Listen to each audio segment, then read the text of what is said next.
जय गुरुदेव मित्रों, मैं ज्योतिष जितेंद्र रावल। माँ भगवती की कृपा से आप सब अच्छे होंगे। आज हम बात करेंगे डाकिनी और शाकिनी। कौन है डाकिनी और शाकिनी और इनसे क्या होता है और इनकी सिद्धि अगर किसी को मिल जाए तो वो क्या कर सकता है। तो आइए हम जानते हैं डाकिनी और शाकिनी के बारे में। डाकिनी का उल्लेख तंत्र शास्त्र में के साथ साथ हमारे हिंदू ग्रंथों में भी इसका उल्लेख किया गया है और माता काली की ये दोनों सेविकाएं हैं। सभी डाकिनी और शाकिनी माता काली के उग्र तथा कल्याणकारी स्वरूपों का नेतृत्व करती है। अगर कोई व्यक्ति डाकिनी को अगर सिद्ध प्रसन्न कर लेता है तो माता काली स्वतः ही उस पर प्रसन्न हो जाती है। उग्र और कल्याणकारी दोनों ही शक्तियां उस साधक को स्वतः प्राप्त हो जाती है। अभी हम जानते हैं कि डाकिनी और शाकिनी कितने प्रकार की होती है। तंत्र शास्त्र में डाकिनी और शाकिनी के दो स्वरूपों का वर्णन किया गया है, एक स्थूल स्वरूप और दूसरा है सूक्ष्म स्वरूप। स्थूल डाकिनी जो है माता काली की प्रचंड और उग्र शक्तियों का नेतृत्व करती है, इसलिए माना जाता है कि उसमें भी माता काली की तरह उग्र और प्रचंड शक्तियों की स्वामिनी है। इसलिए स्थूल जो डाकिनी होती है वो स्थूल रूप में ब्रह्मांड में कहीं भी विचरण कर सकती है।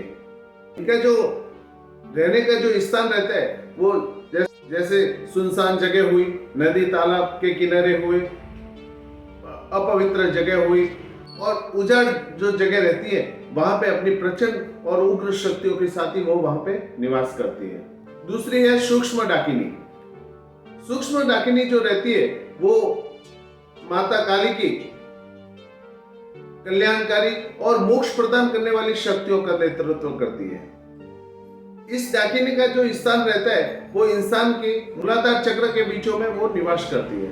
हम जानेंगे कि डाकिनी की साधना करने से क्या फल मिलता है और इसके क्या फायदे हैं और कौन कौन से सिद्धि आपको प्राप्त होती है। स्थूल रूपी जो डाकिनी रहती है ना, वो उसको अगर कोई साधक सिद्ध कर देता है तो जैसे माता काली की उग्र और प्रचंड शक्तियां जो रहती है वो स्वतः ही उसको प्राप्त हो जाती है।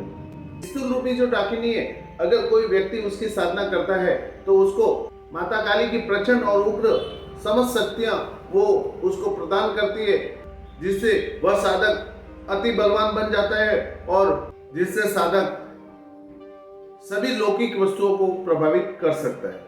यहाँ तक कि ब्रह्मांड की लौकिक शक्तियों का अधिपति बन जाता है और बहुत सारी लौकिक शक्तियों को भी प्रभावित कर सकता है।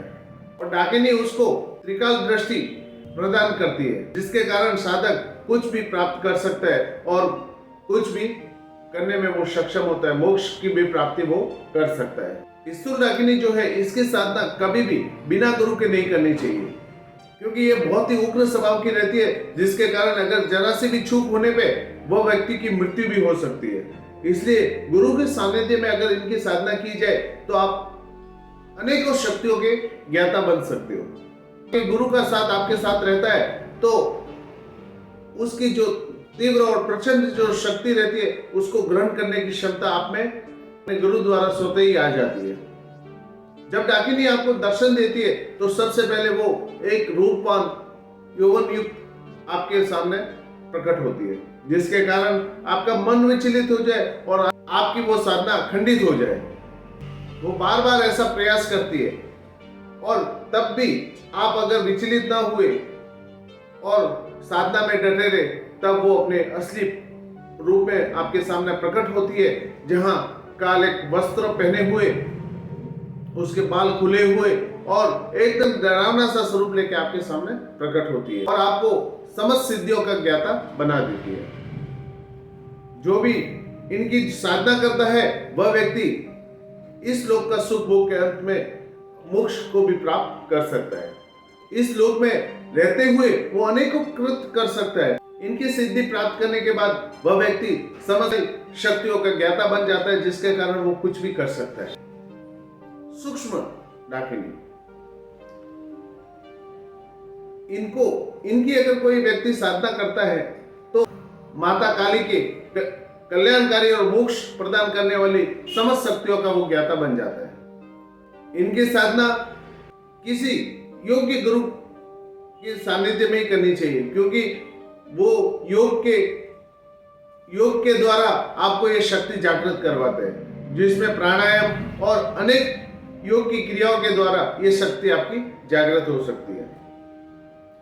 यह शक्ति जिसके पास भी आ जाती है ना, वो भी मोक्ष गति प्राप्त कर सकता है और साथ में वो अन्य लोगों की भी मदद कर सकता है, क्योंकि उसके कारण उसका मन पवित्र हो जाता है, जिसके अंदर जो काम, क्रोध, अहंकार, मद, लोभ, ये सारे जो गुण होते हैं, झूठ बोलना, वो सारे के सारे खत्म हो जाते हैं और उसमें दया, भाव, प्रेम और सत्यनिष्ठ व्यक्ति बन जाता है। किसी दुखी को देखकर वो दुख उसके मन में स्वतः ही हो जाता है और किसी की भी वो मदद करना प्रारंभ कर देता है।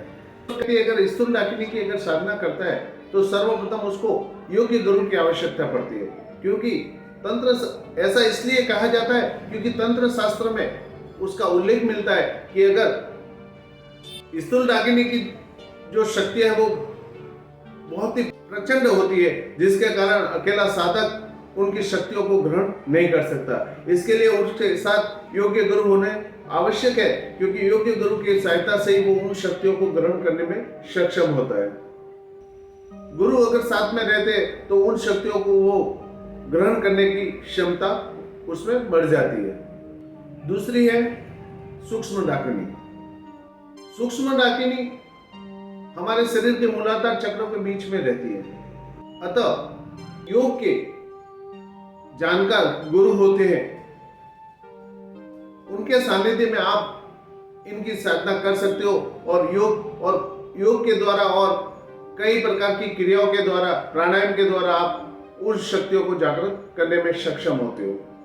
अपने गुरु के मार्गदर्शन में आप योग की उच्च शिक्षा प्राप्त कर सकते हो और उनके सानिध्य में रह के आप सूक्ष्म डाकिनी की सिद्धि आप प्राप्त कर सकते हो। तंत्र शास्त्र में स्थूल जो डाकिनी का जो स्वरूप है, तामसिक काले वस्त्र और डरावना स्वरूप उसका बताया गया है। लेकिन अगर कोई साधक इनकी साधना करता है तो यह सर्वप्रथम बड़ी मनमोहक कामिनी स्त्री के समान रूप लेके वहां प्रकट होती है और वो चाहती है और किस प्रकार से उसकी साधना को भंग किया जाए। उसके सामने प्रकट होने के बाद वो उसके मुंह में नहीं फंसता है, तब डाकिनी अपने असली स्वरूप में भयंकर स्वरूप लेके उसके सामने प्रकट होती है, जिसके कारण वो उसको डराने की कोशिश करती है। तंत्र शास्त्र में कहा गया है कि स्थूल रूपी डाकिनी की जो साधना है वो तलवार की नोक पर चलने के बराबर है। सूक्ष्म डाकिनी की जब हम साधना करते हैं तो उसके वचन कर्म से हमें पवित्र होना पड़ता है और अपने इंद्रियों को अपने वश में करना पड़ता है, तब जाके हमें इनकी शक्तियां प्राप्त होती है। और लोग इनको डायन और पिचासनी भी समझते हैं, लेकिन ऐसा नहीं है। तंत्र शास्त्र के अनुसार डायन और पिचासनी जो रहती है, इनकी जो शक्तियां है ना, वो डाकिनी की के मुकाबले निम्न स्तर की पाई जाती है। अगर कोई भी व्यक्ति इनकी अगर साधना करता है तो बड़े सोच समझकर करनी चाहिए और इनकी साधना से बहुत प्रकार की सिद्धि आपको प्राप्त हो सकती है और वो सिद्धि प्राप्त होने के बाद इनके द्वारा आप मोक्ष भी प्राप्त कर सकते हो। गुरु के द्वारा जो मुझे ज्ञान प्राप्त था वो मैंने आज आपके समक्ष प्रस्तुत किया, और अगर आपको मेरा ये वीडियो अच्छा लगा हो तो लाइक सब्सक्राइब जरूर करें और माँ भगवती आप सबका कल्याण करे। जय गुरुदेव।